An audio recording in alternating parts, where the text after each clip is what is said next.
Hey, it's Aaron here from Foster Athletic and welcome to another video. In today's video, what I want to go through are 3 of the top common mistakes that I see a lot of people make when it comes to weight loss. And if you're making one of these 3 mistakes, it can often feel very frustrating, very overwhelming, and very confusing all at the same time. So hopefully today's video sort of clears that up for you and gives you some strategies that you can focus on to get over that and get through this and achieve your goals.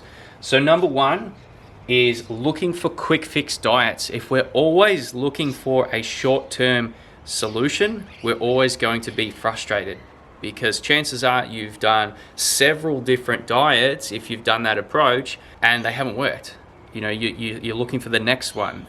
When that one doesn't work, then you look for the next one, then you look for the next one. You kind of have to take a step back and realize and ask yourself, if I'm doing this all the time, why is it not working? If it was guaranteed to get me the results, wouldn't it keep working for me? And 9 times out of 10, it doesn't do that. And the reason is because the diets that you're focusing on, you know, whether it be something like paleo, keto, you know, a low carb, no carb, whatever the diet might be, it's a short-term solution. And that's the problem. You want to keep these results for long term. You don't just want to get it and then gain it all back. We want to be able to sustain it. So instead of focusing on short-term quick fix diets, what we want to do is build habits over time that allow us to keep these results for a longer period of time. Okay, and what does that actually look like? Well, on a really basic level, this could be things like the speed at which you eat food. You know, learning when you're actually full and stopping just before you get to that point where you feel really stuffed and bloated and not feeling great. It can also look like, you know, eating whole foods instead of processed foods. You know, you're eating lots of fruits and vegetables. These are basic things, but often they're actually really hard to do in practice. And so that's what we want to spend time doing, is actually building up these habits so that we can do this stuff on autopilot. We don't need to refer to a piece of paper, you know, a meal plan from a specific diet to tell us what to do. We know what to do and we can do it long term.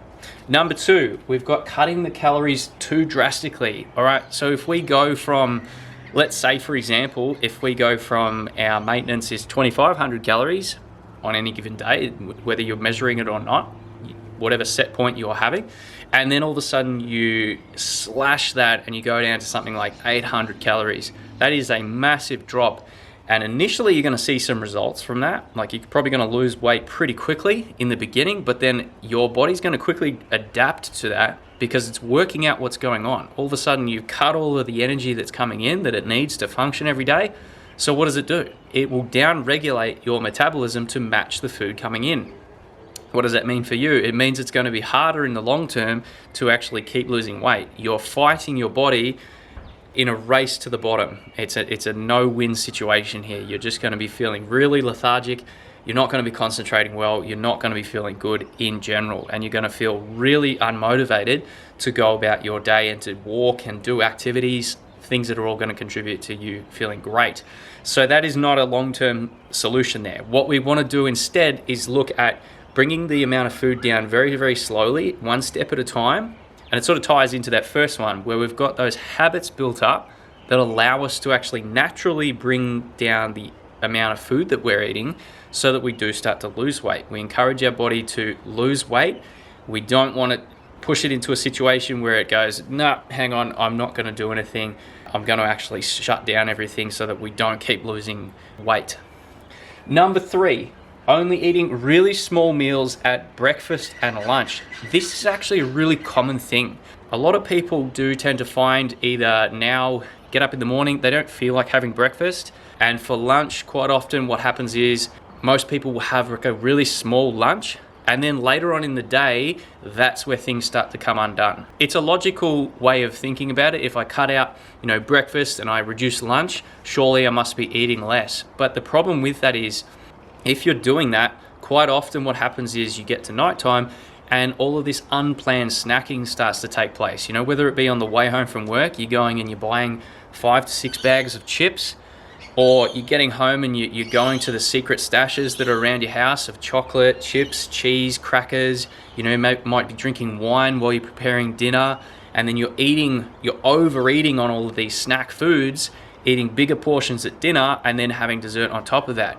Now, if we think about this for a minute, that's not when your body actually needs the energy. Your body needs the energy during the day when you're actually requiring it to function. You're using your brain to focus at work, solve problems, do tasks. That all requires energy. The reason what happens with the snacking at nighttime is your body is trying to make up for that energy loss, and that leads you to those habits. So what do we want to do instead to fix that? Well, we need to balance out the energy throughout the day. We want to be taking some of that energy that we're consuming at nighttime and spread it out throughout the day so that we don't feel like we have to just get home and eat everything in sight. We're actually feeling quite content, and therefore we're only eating enough to feel content. So that would be the easiest strategy, is to start implementing breakfast. If you really, really hate eating breakfast, start to have something maybe mid-morning and then a bit more at lunchtime. And that's going to give you enough energy so that you don't have to fall into this trap of unplanned snacking at nighttime.